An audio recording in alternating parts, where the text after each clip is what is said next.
What if the very gift that makes you different becomes the very reason people misunderstand you? There's a hidden danger in life, seeing what others don't. It's a blessing, but it's also a burden. The people who see deeper truths, who notice what others overlook, are often the ones who face resistance, criticism, or even rejection. The danger isn't just being ignored, it's being judged for seeing too much. When I was younger, I remember sitting in a room full of people and pointing out something that seemed so obvious to me, the flaw in a plan, the hidden motive behind someone's words, the deeper truth that everyone else was blind to. Instead of appreciation, I was laughed at. People told me I was overthinking, imagining, or being too different. That's when I learned. Sometimes when you see what others don't, they won't thank you for it, they'll resist you, because it threatens the comfort of their illusions. Number 1. Isolation of vision. When you see what others don't, one of the first dangers you encounter is isolation.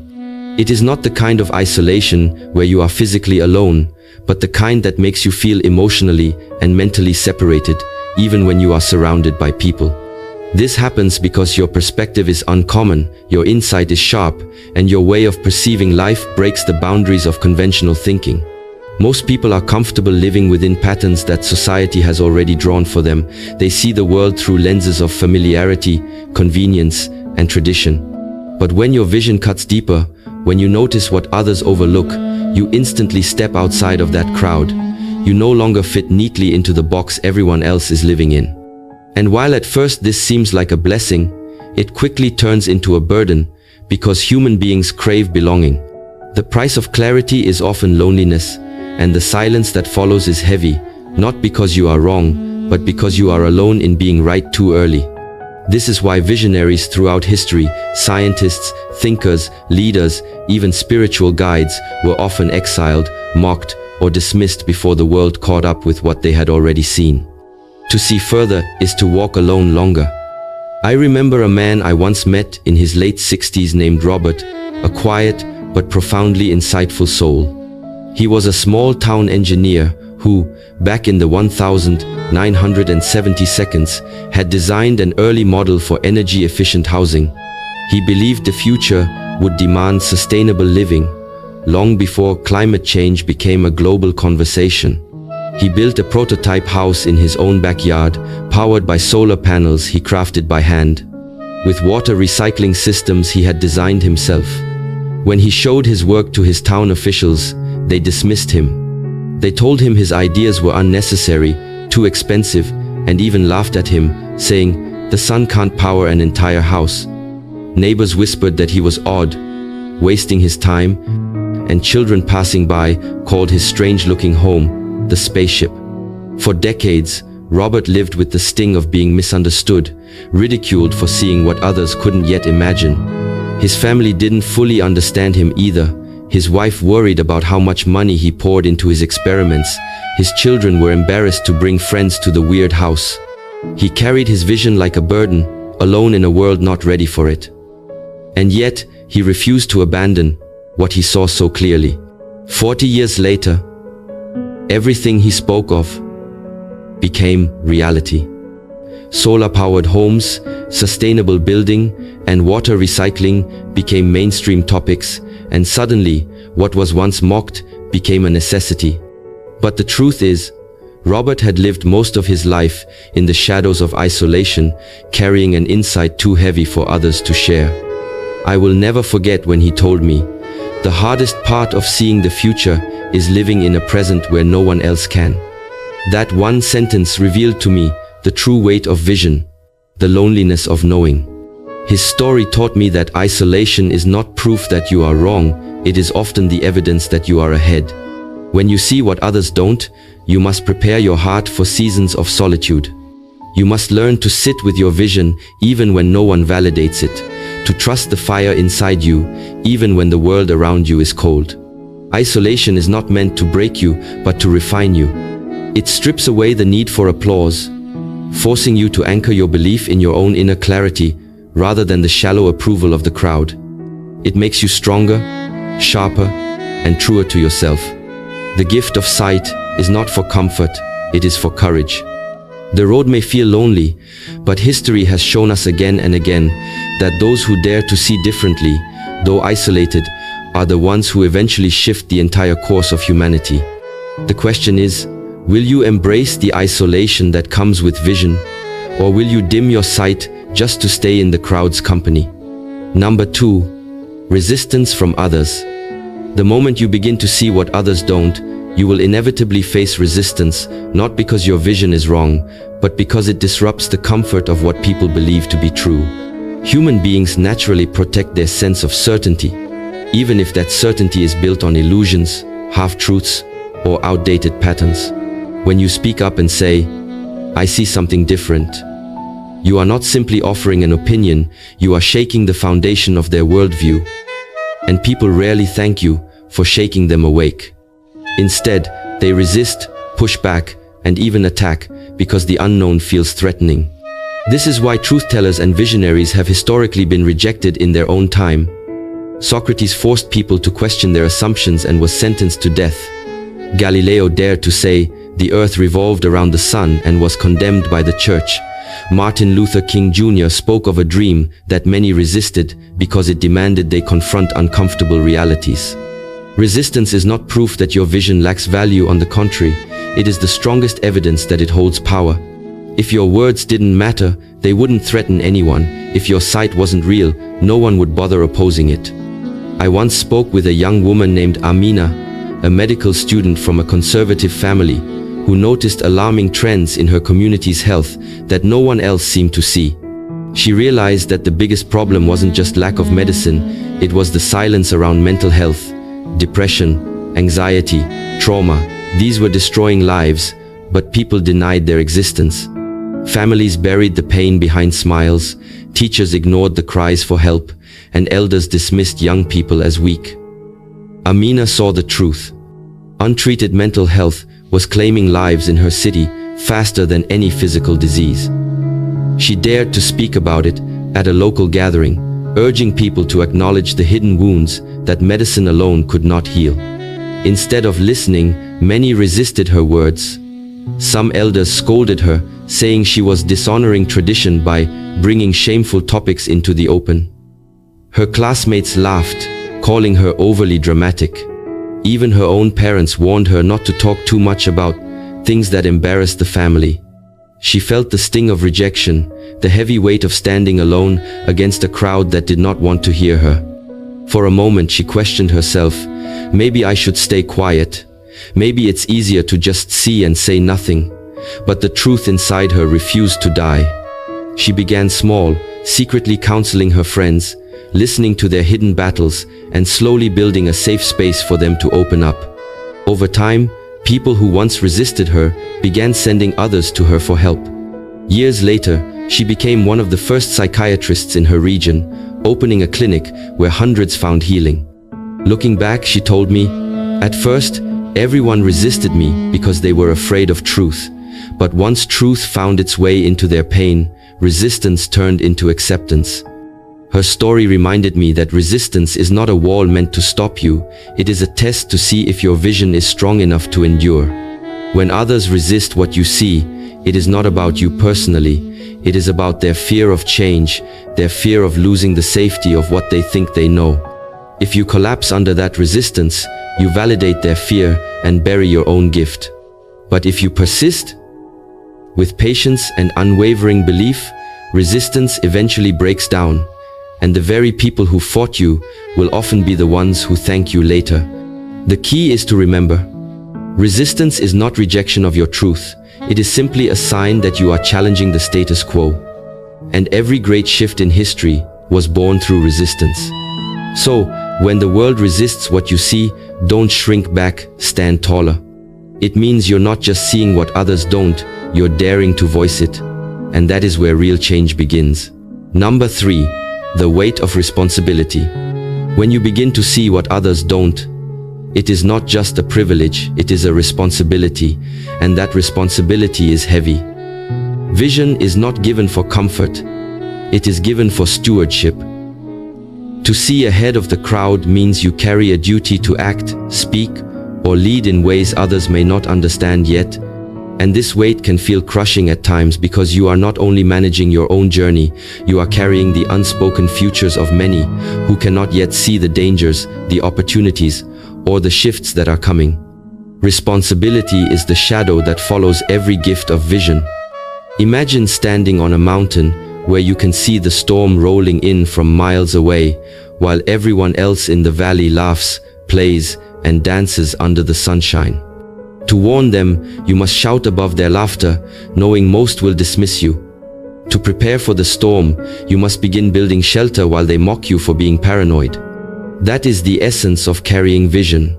You prepare for what others deny, and you endure ridicule because you carry the responsibility of foresight. This is why many visionaries appear burdened, serious, and even misunderstood. They are not just living in the present, they are responsible for the future their eyes already behold. I once heard the story of a man named Jonas, a quiet fisherman from a coastal village in Southeast Asia. Unlike the others, Jonas had studied the sea since he was a boy, learning to read its moods, the pull of the tides, the strange behavior of animals before a storm. In 2004, on the morning of the Indian Ocean tsunami, Jonas noticed the water pulling back unnaturally far, exposing the seabed in a way he had never seen. The fishers around him rushed to collect the stranded fish, cheering at their good fortune, but Jonas felt a cold dread. He remembered an old teaching from his grandfather. When the sea pulls back too far, it always comes back with fury. His heart pounded as he screamed to the villagers to run inland, but most laughed, saying he was imagining things. Some even called him cowardly. Torn between staying to convince them and protecting his family, he grabbed his wife and children and ran to higher ground. Moments later, the massive wave struck, swallowing everything in its path. Hundreds died that day, but Jonas and his family survived. In the aftermath, those who had mocked him wept at his feet, saying, "You knew, why didn't we listen?" For the rest of his life, Jonas carried the unbearable weight of being the one who had seen, but could not save everyone. The vision was not just a gift, it was a responsibility that became both his salvation and his sorrow. His story reveals a deep truth. To see what others don't is to be accountable for what you do with that sight. Some use their vision for selfish gain, manipulating others who are blind to what is coming. Others shrink back, afraid of the weight, pretending they don't see, because ignorance feels lighter. But the true calling of vision is responsibility to act, to prepare, to guide, even if the crowd resists, even if the world mocks you, even if you carry the pain of knowing you cannot save everyone. Responsibility is the heaviest part of sight, because it demands sacrifice. It demands courage to act on what you see, even when it costs you your comfort, your relationships, or your peace. But it is also the noblest burden, because when you carry it faithfully, your vision becomes the bridge that leads others to safety, truth, and transformation. To see is to be chosen, and to be chosen is to be responsible. Number 4. Misunderstood motives.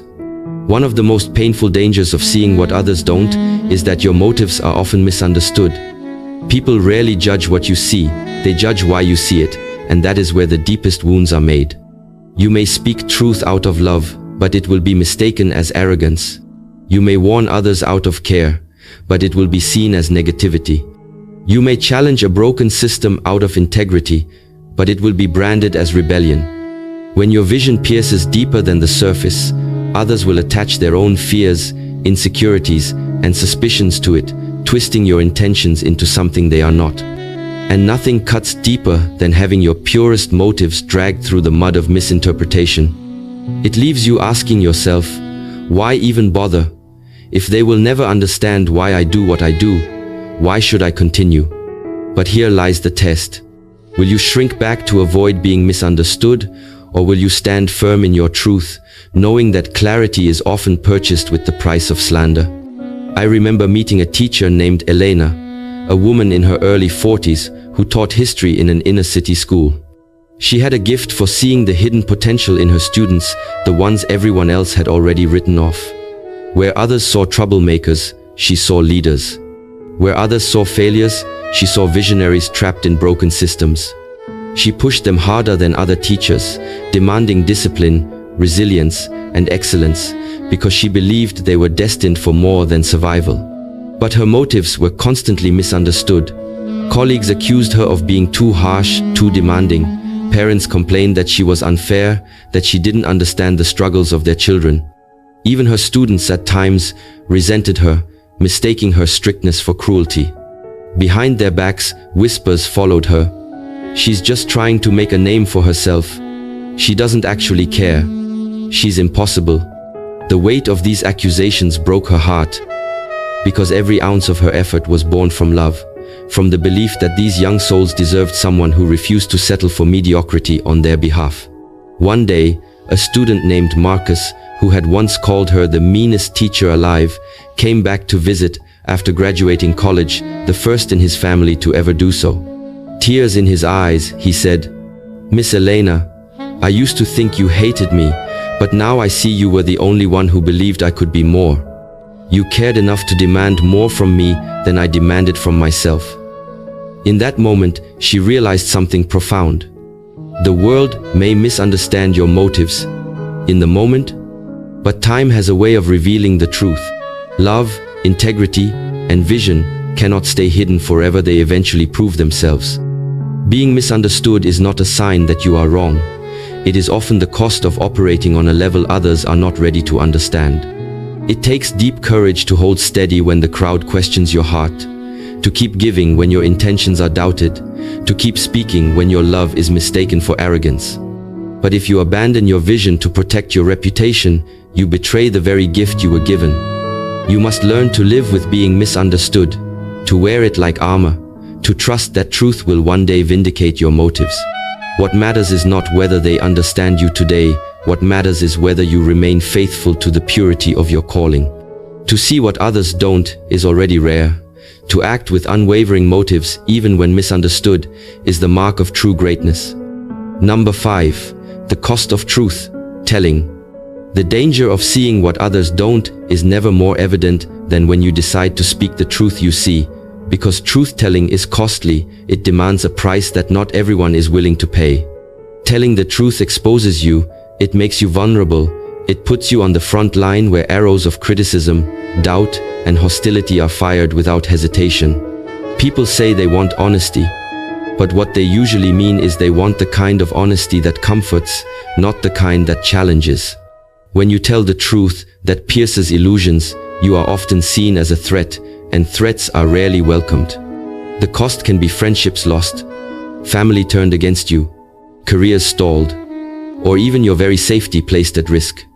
History is filled with names of men and women who carried the cost of truth-telling on their shoulders, prophets stoned for their warnings, whistleblowers silenced for exposing corruption, leaders assassinated for daring to speak dreams of freedom. Truth is never free, it always comes with a price tag, and the heavier the truth, the greater the cost. Yet those who choose silence to avoid the cost eventually realize that withholding truth is even more expensive, because it eats away at the soul, corroding integrity and drowning you in regret. I think of a man I met years ago named Samuel, who worked as an accountant in a large corporation. Samuel was not extraordinary in appearance, but he carried an extraordinary gift for discernment. While others worked carelessly, he noticed irregularities in financial reports, hidden transactions, money quietly siphoned into accounts that didn't add up. At first, he thought it was an error, but the more he looked, the clearer it became. Someone high in the company was stealing millions. He wrestled with himself, torn between silence and truth. He had a family to feed, a mortgage to pay, children whose futures depended on his stability. Speaking up meant risking everything. Yet, silence felt heavier than risk, because Samuel knew he had been given sight for a reason. Finally, he reported what he found. The fallout was immediate. Colleagues who once smiled at him turned cold, whispering that he was trying to bring the company down. Executives dismissed him, tried to intimidate him, even offered bribes to keep him quiet. Eventually, Samuel was fired, blacklisted in his industry, and struggled for years to rebuild his career. The cost was brutal. But years later, investigations proved he was right. exposing one of the biggest fraud cases in the company's history. Though he had paid dearly, he told me with quiet conviction, "I lost my job, but I didn't lose my soul, and that's the only ledger that matters in the end." His story is a reminder that truth-telling will almost always make you bleed before it sets you free. It demands courage to stand in the fire of opposition, knowing that your voice may cost you comfort, acceptance, or security. But the deeper danger lies not in speaking truth, but in silencing it. Every time you bury what you see, you betray your own soul, and that slow betrayal eventually hardens into bitterness and regret. Yes, telling the truth carries a cost, but so does silence, and the cost of silence is far greater, because it kills you from the inside out. So, when you are faced with the choice, ask yourself, what am I willing to lose? My reputation, my job, my approval, or my integrity, my peace, my soul? The world may resist your truth today. It may punish you for saying it, but truth has a way of surviving fire. It cannot be destroyed, it only waits for its time to be revealed. And when it does, those who paid the price to tell it are remembered as the ones who carried the light when everyone else was content with the dark. Number 6. The fear of being wrong. One of the most paralyzing dangers of seeing what others don't is the constant fear of being wrong. When you are the only one who notices something, when your perspective stands alone against the crowd, doubt creeps in like a shadow whispering, "What if you're mistaken? What if you're imagining things? What if you are not a visionary, but a fool?" That fear is heavy because it isolates you not only from others but also from your own confidence. Human beings are wired for validation. We look to others to confirm what we feel and see. But when no one else shares your vision, that validation never comes, and suddenly the gift of sight feels like a curse of uncertainty. This fear is dangerous because it tempts you to abandon your vision just to avoid the shame of potential error. And yet, every breakthrough in history was carried by someone who was willing to face this fear, to risk being wrong in the eyes of others in order to remain faithful to what burned within them. The fear of being wrong is not proof that you are wrong. It is proof that your vision matters enough to demand courage. I once read the story of a young scientist named Ignaz Semmelweis, a Hungarian physician in the 1800s who worked in a maternity hospital in Vienna. At the time, women were dying in horrifying numbers during childbirth from what was then called childbed fever. No one understood why. Semmelweis noticed something strange. The doctors who worked with cadavers in the morgue and then delivered babies without washing their hands had far higher death rates in their wards than the midwives who did not. He made a simple, radical observation. If doctors washed their hands before touching patients, deaths could be prevented. Today, it sounds obvious, but at that time, the idea was revolutionary. He ordered his staff to wash their hands in a chlorine solution, and death rates dropped dramatically. Yet, instead of being celebrated, he was ridiculed. Colleagues laughed at him, accusing him of being irrational. The medical community rejected him because his discovery challenged their pride, their habits, and their authority. Semmelweis began to doubt himself.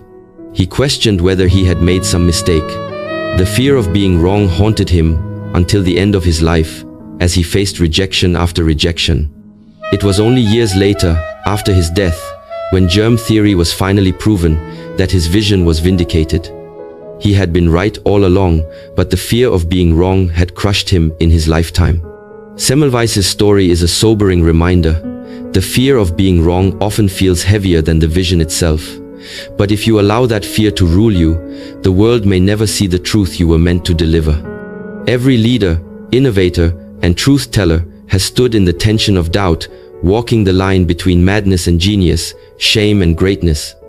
The difference between those remembered and those forgotten is not that they never felt fear, it is that they chose to move forward despite it. To see what others don't is to accept that you may look foolish for a season, but it is also to trust that time has a way of proving sight. Courage is not the absence of fear. Courage is the decision to keep moving while fear screams in your ear.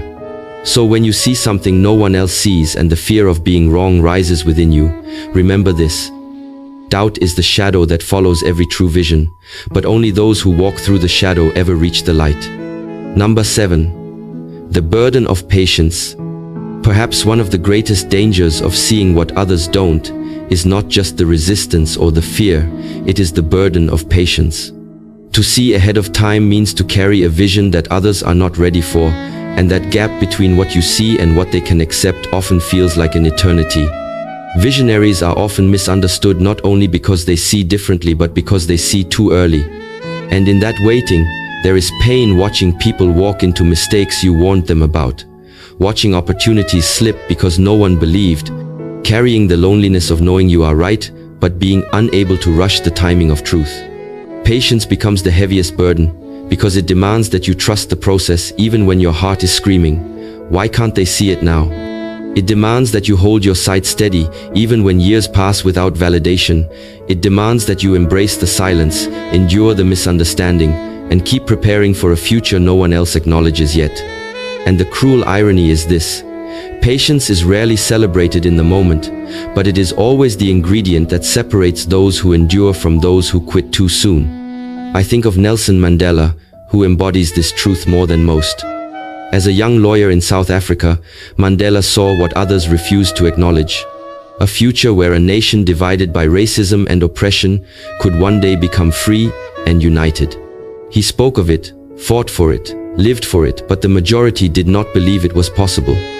For daring to see freedom when apartheid was at its strongest, he was imprisoned for 27 years. Imagine the weight of that patience. 27 years in a cell, stripped of family, freedom, and voice, carrying a vision no one else could see yet. Day after day, year after year, the temptation to surrender must have been overwhelming. He could have chosen bitterness, he could have let his sight fade, he could have abandoned hope. Yet Mandela endured the burden of patience, holding on to a vision larger than himself. And when freedom finally came, when South Africa emerged from the darkness of apartheid, he stepped out, not as a broken man, but as a leader, prepared by waiting, a man whose vision had not withered but matured in the furnace of patience. He once said, "I never lose. I either win or learn." That was the strength of his patience. He did not see waiting as wasted time, but as necessary preparation. His story reminds us that patience is not passive. It is active endurance. It is faith in motion. To carry sight that others do not yet share means you will often walk years in the wilderness before anyone joins you. It means you will plant seeds today that will not bear fruit until tomorrow, and you may not even live to taste their sweetness. That is the price of vision. The burden of patience is heavy, but it is also the crucible that proves whether your vision is strong enough to last. Anyone can see a glimpse of the future. Only those willing to wait for it will truly shape it. So when you grow weary, when it feels like your sight is a curse, because the world is too blind to accept it, remember Mandela. Remember that the waiting is not wasted, it is preparing you, deepening you, and aligning the timing of your vision with the readiness of the world. True sight is not just about seeing, it is about waiting faithfully until the moment arrives when what you saw alone becomes what others finally see together. Number 8. The pain of rejection. One of the deepest dangers of seeing what others don't is the pain of rejection, because it is not just strangers who dismiss you, it is often the people closest to you, the very ones you hoped would understand. Nothing wounds more than pouring out your vision, your insight, your truth, only to be met with silence, mockery, or betrayal from those you love. Rejection cuts so deeply because it strikes at the core of our human longing to belong. We don't just want to be right, we want to be believed, trusted, supported. But when your sight takes you beyond the boundaries of what your circle can comprehend, they may turn away from you, not because they hate you, but because your vision forces them to confront truths they aren't ready to face. And rejection from those closest to your heart often feels like abandonment from the very ground beneath your feet. That is why so many with uncommon vision either hide their gift or shrink themselves to fit in, because the pain of rejection feels unbearable. Yet rejection is also the fire that refines you, teaching you to anchor your worth not in applause, but in truth itself. Consider the story of Joseph in the ancient scriptures, a young man who dreamed dreams that stretched beyond the imagination of his brothers. He saw visions of himself in a position of leadership, of provision, of influence, and in his youthful excitement, he shared it openly. Instead of celebrating him, his brothers burned with jealousy and rage. They mocked him, rejected his words, and eventually betrayed him, selling him into slavery. Imagine the crushing pain of being cast out not by enemies, but by your own blood, simply for seeing a future they could not accept. Joseph's rejection was not just emotional, it stripped him of his family, his home, his freedom. For years, he endured slavery, false accusations, and prison. But through it all, he never lost the vision God had placed within him.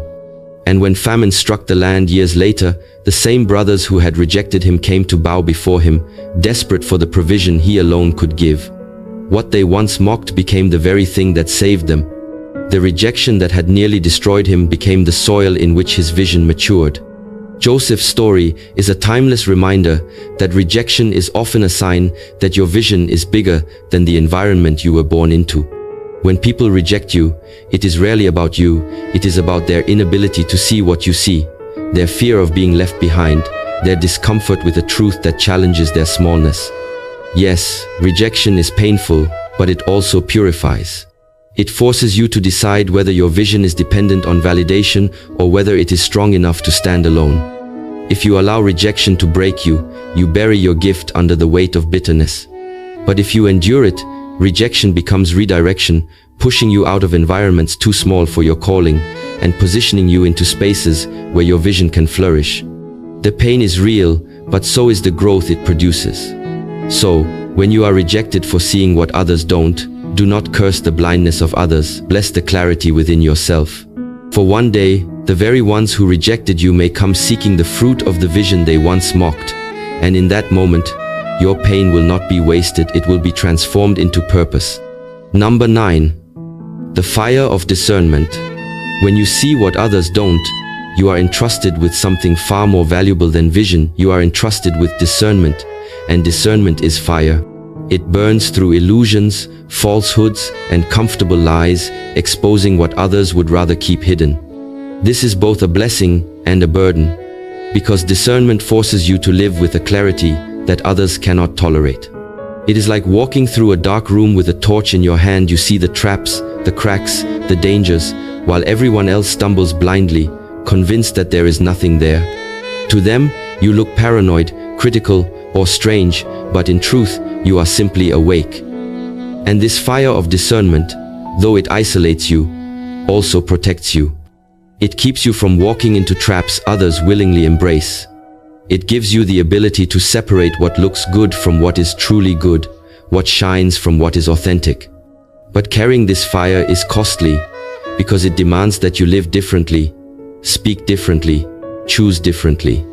Discernment refuses to let you compromise, and in a world that thrives on illusions, that can make you appear dangerous. Yet the fire of discernment is not given to destroy, it is given to purify, to refine, to guide you through paths where deception would have consumed you. Think about Harriet Tubman, the woman history remembers as Moses of her people. Born into slavery, she experienced firsthand the cruelty of chains and the suffocating lie that she and others like her were nothing more than property. But Harriet carried a fire inside her, a spiritual discernment that allowed her to see beyond the lies of her time. She once said she freed 1,000 slaves, but she could have freed 1,000 more if only they knew they were slaves. That is the agony of discernment, seeing truth so clearly while others remain trapped in blindness. Harriet risked her life again and again, guiding enslaved men, women, and children through the Underground Railroad to freedom.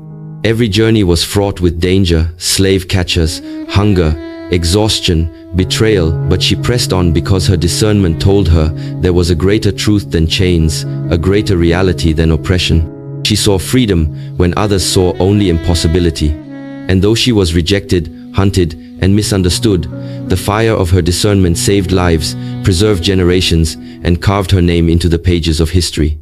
Harriet's story proves that discernment is not for the faint-hearted. It demands courage to act on what you see, even when others cannot. It demands patience to endure the loneliness of being misunderstood. And it demands strength to keep carrying the torch when others mock the very light you bring. Discernment can feel like a curse when it isolates you, but it becomes your greatest weapon when life tests you. It shields you from lies that would have broken you, guides you through choices that would have ruined you, and empowers you to lead others when their own sight fails. The fire of discernment is the reason why some people walk into the same room you walk into, but only you sense the hidden motives, the unspoken dangers, the truth behind the smile. It is why you cannot settle for what looks good, you wait for what is real. Yes, it burns, yes, it costs, but in the end, discernment is the gift that separates those who are deceived from those who walk in freedom. So when you feel the fire inside you that others cannot understand, do not smother it to fit in, fan it. Because that fire is not only for you, it may be the light that guides others out of the darkness they don't yet know they're trapped in. Number 10. The burden of silence. There comes a moment when seeing what others don't becomes a weight so heavy that silence feels like the only option, not because you don't want to speak, but because speaking is costly. The burden of silence is not the absence of words, it is the crushing weight of carrying truth inside you, while watching others march blindly toward consequences you can already see. It is sitting at a table where everyone celebrates a decision you know will lead to ruin, but knowing that if you speak, you will be ridiculed, dismissed, or even cut off. Silence then becomes both a shield and a prison. It protects you from rejection, but also locks your vision inside, where it gnaws at your heart. The danger of silence is that it can slowly eat away at your soul, making you question whether the truth you carry is even worth holding on to. And yet, silence also teaches patience, because not every truth can be spoken at once. Some truths must be carried until time itself makes them undeniable. The burden is learning when to speak and when to stay silent, when to protect your peace and when to risk it all for the sake of truth. Think of Galileo Galilei, the Italian astronomer who dared to suggest that the Earth revolved around the sun at a time when the world believed the opposite. His discovery shattered centuries of accepted belief, but instead of being celebrated, he was condemned. The church branded him a heretic, silenced his voice, and placed him under house arrest for the rest of his life. Imagine the torment knowing the heavens told a truth so clear, yet being forbidden to speak it. Galileo bore the burden of silence, watching the world cling to lies while the truth burned within him. But even in silence, he held his ground. He could not undo what he had seen. And centuries later, the very truth that cost him his freedom became the foundation of modern science. His silence was not surrender, it was survival. And through that survival, his vision outlived him. This is the paradox of silence. Sometimes it is weakness, but often it is wisdom. Not every person is ready for the weight of truth, and discernment teaches you that timing is just as important as revelation. To speak too soon may destroy you, but to never speak at all may destroy the purpose within you. The burden of silence is learning to carry truth without bitterness, learning to wait without losing faith, learning to trust that what you see has value even when the world cannot yet recognize it. The silence you bear today may be the very reason the world is able to hear you tomorrow. And so, while silence feels heavy, it is not empty. It is the womb where truth matures, waiting for its appointed time to be born. So if you carry vision that no one else understands, do not despise the silence. Hold it, endure it, and trust it. Because there will come a day when the world can no longer deny what you have seen, and on that day, your silence will break, not as a whisper, but as a roar. When you see what others don't, you are not cursed, you are chosen. You are entrusted with a vision that demands strength, courage, and endurance. Yes, it will cost you. The loneliness of isolation, the sting of rejection, the weight of silence, the fire of discernment that burns within you. But understand this, the very pain you feel is the proof that your sight is real, because truth always disturbs before it transforms. The world has never been moved forward by those who blended in, but by those who carried sight that others feared, mocked, or resisted. Every prophet, every innovator, every leader, every trailblazer bore the same wounds you carry now, and yet it was through those wounds that they birthed a future bigger than their present. So do not let loneliness break you, let it refine you. Do not let rejection silence you, let it strengthen you. Do not let discernment isolate you, let it guide you. And when silence feels unbearable, remember that truth has its appointed time, and when that time comes, the world will finally see what you have seen all along. The danger of seeing what others don't is real, but so is the destiny that comes with it. Carry it with humility, with courage, and with faith, for you were not given sight to hide it, you were given sight to change everything.